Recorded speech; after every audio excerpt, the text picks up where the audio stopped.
ಎಲ್ಲರಿಗೂ ನಮಸ್ಕಾರ. ಜಸ್ವಿ ಕಿಚನ್ಗೆ ನಿಮ್ಗೆಲ್ಲ ಸ್ವಾಗತ. ಈ ದಿನ ನಾವು ಒಂದು ಟ್ರೆಡಿಷನಲ್ ಸಾಂಬಾರನ್ನ ಹೇಗ್ ಮಾಡೋದು ಅಂತ ಕಲ್ತ್ಕೊಳ್ಳೋಣ. ಇದು ನಮ್ಮ ಅಜ್ಜಿ ಮನೆಯಲ್ಲಿ ಮಾಡ್ತಾ ಇದ್ರು ಈ ಸಾಂಬಾರನ್ನ. ಅದನ್ನ ನಾನು ನಿಮ್ಗೆ ಇವತ್ತು ತೋರಿಸ್ಬೇಕು ಅಂತ ಅನ್ಕೊಂಡಿದ್ದೀನಿ. ಕೆಲವರು ಇದನ್ನ ಮೊಸರು ಒಗ್ಗರಣೆ ಅಂತ, ಮೊಸರು ಸಾಂಬಾರ್ ಅಂತ ಹಲವಾರು ಹೆಸರುಗಳಲ್ಲಿ ಕರೀತಾರೆ. ಬಟ್ ತುಂಬಾ ಸಿಂಪಲ್ ಮತ್ತೆ ತುಂಬಾ ಕಡಿಮೆ ಇಂಗ್ರೀಡಿಯೆಂಟ್ಸ್ ಯೂಸ್ ಮಾಡ್ಕೊಂಡು ಮಾಡುವಂತಹ ಒಂದು ಸಾಂಬಾರ್ ರೆಸಿಪಿ ಇದು. ಸೊ ಇದಕ್ಕೆ ಏನೇನು ಇಂಗ್ರೀಡಿಯೆಂಟ್ಸ್ ಬೇಕು ಅಂತ ನಾವು ಇವಾಗ ತಿಳ್ಕೊಳ್ಳೋಣ. ಮೊದಲಿಗೆ ನಾನೊಂದು 400 ml ಅಷ್ಟು ಹುಳಿ ಮಜ್ಜಿಗೆನ ತಗೊಂಡಿದ್ದೀನಿ. ಬೆಣ್ಣೆ ಸೆಪರೇಟ್ ಮಾಡಿರುವಂತಹ ಪ್ಲೇನ್ ಮಜ್ಜಿಗೆ ನಾನು ಇಲ್ಲಿ ತಗೊಂಡಿದ್ದೀನಿ. ಹುಳಿ ಬಂದಿರಬೇಕು. ಹುಳಿ ಬಂದಿದ್ರೆ ಮಾತ್ರ ಸಾಂಬಾರ್ ಟೇಸ್ಟ್ ಬರುತ್ತೆ. ಇಲ್ಲ ಅಂತಂದ್ರೆ ಈ ಸಾಂಬಾರ್ಗೆ ಅಷ್ಟು ಟೇಸ್ಟ್ ಇರೋದಿಲ್ಲ.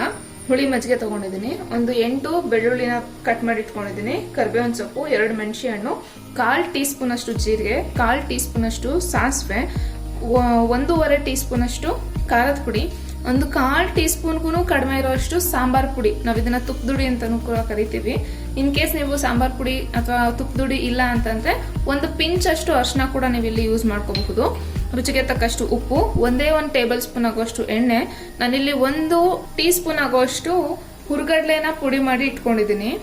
ಇನ್ ಕೇಸ್ ನಮ್ಗೆ ಸಾಂಬಾರ್ ತುಂಬಾ ತೆಳು ಆಯ್ತು ಅಂದ್ರೆ ಸಿಚುಯೇಷನ್ ಅಲ್ಲಿ ಮಾತ್ರ ನಾನು ಇದನ್ನ ಯೂಸ್ ಮಾಡ್ತೀನಿ. ಇದು ಆಪ್ಷನಲ್. ಸೊ ಇಷ್ಟು ಇಂಗ್ರೀಡಿಯೆಂಟ್ಸ್ ನ ಯೂಸ್ ಮಾಡ್ಕೊಂಡು ನಾವು ಇವಾಗ ಸಾಂಬಾರ್ ಹೇಗ್ ಮಾಡೋದು ಅಂತ ಕಲ್ತ್ಕೊಳ್ಳೋಣ. ಮೊದಲಿಗೆ ನಾನು ಬಾಣಲಿನ ಬಿಸಿಗೆ ಇಟ್ಕೊಂಡಿದ್ದೀನಿ. ಮೀಡಿಯಂ ಫ್ಲೇಮ್ ಅಲ್ಲಿ ಇಟ್ಕೊಂಡಿದ್ದೀನಿ. ಬಾಣಲಿ ಬಿಸಿ ಆದ್ಮೇಲೆ ನಾವು ಎಣ್ಣೆನ ಹಾಕೋತಾ ಇದ್ದೀನಿ. ಈಗ ಎಣ್ಣೆ ಬಿಸಿ ಆಗಿದೆ. ನಾನಿಲ್ಲಿ ಸಾಸಿವೆನ ಸೇರಿಸ್ಕೊತಾ ಇದ್ದೀನಿ. ನೋಡಿ, ಇವಾಗ ಸಾಸಿವೆ ಸಿಡಿಯೋದಕ್ಕೆ ಸ್ಟಾರ್ಟ್ ಆಗ್ತಾ ಇದೆ. ಜೀರಿಗೆ ಹಾಕೋತಾ ಇದ್ದೀನಿ. ಬೆಳ್ಳುಳ್ಳಿ ಸೇರಿಸ್ಕೊತಾ ಇದ್ದೀನಿ. ಫ್ಲೇಮ್ ಲೋ ಅಲ್ಲಿ ಇಟ್ಕೋಬೇಕು, ಬೇಗ ಅದು ಕೆಂಪಾಗ್ಬಿಡುತ್ತಾ ಇಲ್ಲ ಅಂತಂದ್ರೆ. ಸ್ವಲ್ಪ ಇದು ಯೆಲ್ಲೋಯಿಶ್ ಕಲರ್ ಬರೋ ತನಕ ಫ್ರೈ ಮಾಡ್ಕೊಳ್ಳೋಣ. ನೋಡಿ, ಬೆಳ್ಳುಳ್ಳಿ ಕಲರ್ನ ಸ್ವಲ್ಪ ಕಲರ್ ಚೇಂಜ್ ಆಗಿದೆ.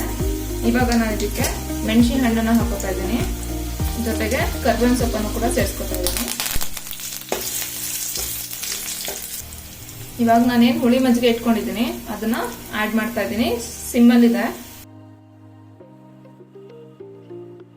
ಸೊ ಇವಾಗ ಸಿಮ್ನ ಮೀಡಿಯಂ ಅಲ್ಲಿ ಇಟ್ಕೊಂತಾ ಇದ್ದೀನಿ. ಇದು ಚೆನ್ನಾಗಿ ಒಂದು ಕುದಿ ಬರಬೇಕು. ನಾನೇನು ತುಪ್ಪದುಡಿ ಅಥವಾ ಸಾಂಬಾರ್ ಪುಡಿ ಏನ್ ಇಟ್ಕೊಂಡಿದ್ದೀನಿ ಅದನ್ನ ಇವಾಗ ಸೇರಿಸ್ಕೊತಾ ಇದ್ದೀನಿ. ಮಜ್ಜಿಗೆ ಒಡ್ಕೊಂಡಂಗೆ ಆಗುತ್ತೆ, ಅದೇನು ಪ್ರಾಬ್ಲಮ್ ಇಲ್ಲ. ಯಾವುದೇ ಮೊಸರಾಗ್ಲಿ ಮಜ್ಜಿಗೆ ಆಗ್ಲಿ ಬಿಸಿ ಮಾಡಿದಾಗ ಒಡ್ಕೊಂಡಂಗೆ ಹಾಗೆ ಆಗುತ್ತೆ. ಘಮ್ ಅಂತ ಇದೆ ತುಪ್ಪದುಡಿ ಸ್ಮೆಲ್ಲು ಮತ್ತೆ ಮಜ್ಜಿಗೆ ಎರಡು ಸ್ಮೆಲ್ ಸೇರಿದ್ರೆ. ತುಪ್ಪ ಕರಗಿಸ್ಬೇಕಾದ್ರೆ ಸ್ಮೆಲ್ ಬರುತ್ತಲ್ವಾ, ಆತರ ಘಮ ಘಮ ಅನ್ನೋ ಅಂತ ಫ್ರಾಗ್ರೆನ್ಸ್ ಬರ್ತಾ ಇದೆ. ತುಂಬಾನೇ ಚೆನ್ನಾಗಿರುತ್ತೆ ಇದು. ಟ್ರೆಡಿಷನಲ್ ಫುಡ್ ಯಾರೆಲ್ಲ ಇಷ್ಟಪಡ್ತೀರಾ ಅಥವಾ ತುಂಬಾ ಕಡಿಮೆ ಇಂಗ್ರೀಡಿಯೆಂಟ್ಸ್ ಅಲ್ಲಿ ತುಂಬಾ ದಿಢೀರ್ ಅಂತ ಸಾಂಬಾರ್ ಮಾಡ್ಕೋಬೇಕು ಅಂತ ಯಾವಾಗ ಅನ್ಕೋತೀರಾ ಆವಾಗ ಇದು ತುಂಬಾನೇ ಚೆನ್ನಾಗಿ ಸೂಟಬಲ್ ಆಗುತ್ತೆ. ಒಂದ್ಸಲ ಟ್ರೈ ಮಾಡಿ. ಇನ್ನ ಯಾರೆಲ್ಲ ಜಸ್ವಿ ಚಾನಲ್ಗೆ ಸಬ್ಸ್ಕ್ರೈಬ್ ಆಗಿಲ್ಲ, ಸಬ್ಸ್ಕ್ರೈಬ್ ಆಗಿ. ನಿಮ್ಮ ಅನಿಸಿಕೆ ಅಭಿಪ್ರಾಯಗಳನ್ನು ಕಮೆಂಟ್ ಮುಖಾಂತರ ತಿಳಿಸಿ. ಯಾವ ವಿಡಿಯೋ ಅಥವಾ ಯಾವ ರೆಸಿಪಿ ನಿಮ್ಗೆ ತುಂಬಾ ಇಷ್ಟ ಆಗಿರುತ್ತೆ ಅದಕ್ಕೆ ಲೈಕ್ ಮಾಡಿ. ನಿಮ್ ಫ್ರೆಂಡ್ಸ್ ರಿಲೇಟಿವ್ಸ್ ಜೊತೆಗೆ ಶೇರ್ ಮಾಡಿ.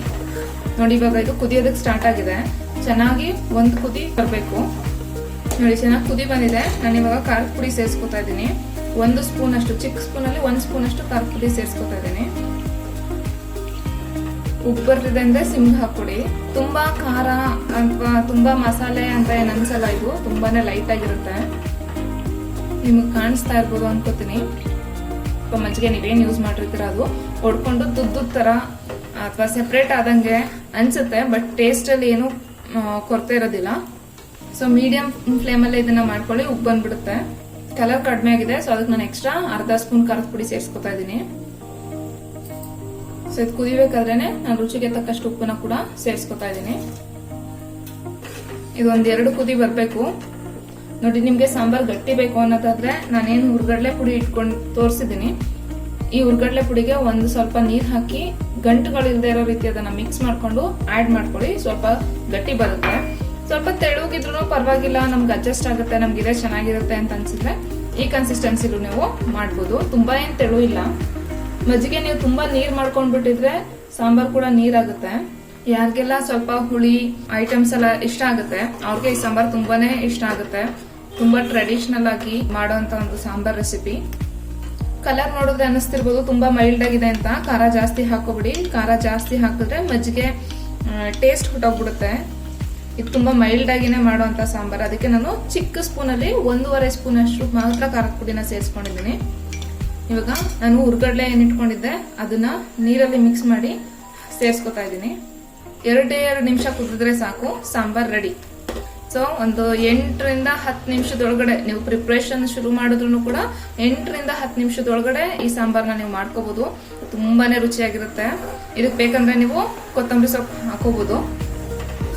ನಾನು ಬೆಳ್ಳುಳ್ಳಿ ಯೂಸ್ ಮಾಡಿರೋ ಕಾರಣದಿಂದ ಹಿಂಗ್ ಉಪಯೋಗಿಸ್ತಾ ಇಲ್ಲ. ಮಜ್ಜಿಗೆ ಹುಳಿ ಇದ್ರೂ ಪರವಾಗಿಲ್ಲ ಅಂತ. ನೀವು ಬೇಕಂದ್ರೆ ಇದಕ್ಕೆ ಈರುಳ್ಳಿ ಆಡ್ ಮಾಡೋದಾದ್ರೆ ಹಿಂಗನ್ನ ಕೂಡ ಹಾಕೋಬಹುದು. ನೋಡಿ, ಇವಾಗ ಮೊದ್ಲಿದ್ದಕ್ಕಿಂತ ಸಾಂಬಾರ್ ಸ್ವಲ್ಪ ಗಟ್ಟಿ ಆಗ್ತಾ ಇದೆ. ಹುರ್ಗಡ್ಲೆ ಪುಡಿ ಹಾಕೋದ್ರಿಂದ ಸಾಂಬಾರ್ ಸ್ವಲ್ಪ ಗಟ್ಟಿ ಬರುತ್ತೆ.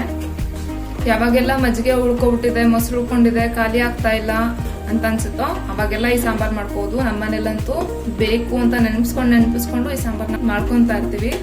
ಅನ್ನದ ಜೊತೆಗಂತೂ ತುಂಬಾನೇ ರುಚಿಯಾಗಿರುತ್ತೆ. ಇವಾಗ ಇದಾಗಿದೆ, ನಾನು ಸ್ಟವ್ ಆಫ್ ಮಾಡ್ತಾ ಇದ್ದೀನಿ. ಸೊ ಇವಾಗ ನಾನು ಬಿಸಿ ಬಿಸಿ ರೈಸ್ ಜೊತೆಗೆ ಮಜ್ಜಿಗೆ ಸಾಂಬಾರ್ನ ಸರ್ವ್ ಮಾಡ್ತಾ ಇದ್ದೀನಿ. ತುಂಬಾನೇ ಚೆನ್ನಾಗಿ ಬಂದಿದೆ. ನೀವು ಒಂದ್ಸಲ ಟ್ರೈ ಮಾಡಿ, ಹೇಗ್ ಬಂತು ಅಂತ ನನಗೆ ಕಮೆಂಟ್ ಮಾಡಿ ತಿಳಿಸಿ.